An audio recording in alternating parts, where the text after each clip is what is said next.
In this video, I'll show you exactly how to change the Bluehost dashboard language in just a few simple steps.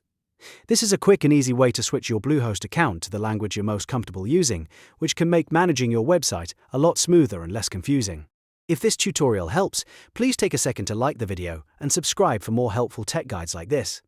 Alright, let's get into it. First, log into your Bluehost account. Once you're inside the dashboard, look toward the top right corner of the screen. You should see your profile icon or your name there. Click on that to open your account options. This is where Bluehost keeps a lot of personal settings, including language preferences. After that, scroll down through the menu until you find the language section. It may be a little lower in the settings list, so take your time and look carefully. Once you see it, open the language drop-down menu. This will show you the available language options that Bluehost supports. Now select the language you want to use. You can choose the one that best fits your preference or your workflow.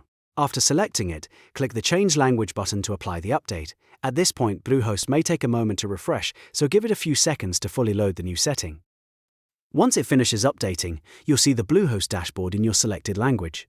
That means the change has been applied successfully, and you're all set. If you ever want to switch it again later, just come back to the same area and repeat these steps. And that's how to change the Bluehost dashboard language. It only takes a minute, and it can make a big difference if you want a more comfortable experience inside your account. If this video helped you out, don't forget to hit like, subscribe, and turn on notifications so you never miss the next tutorial. Thanks for watching, and I'll see you in the next one.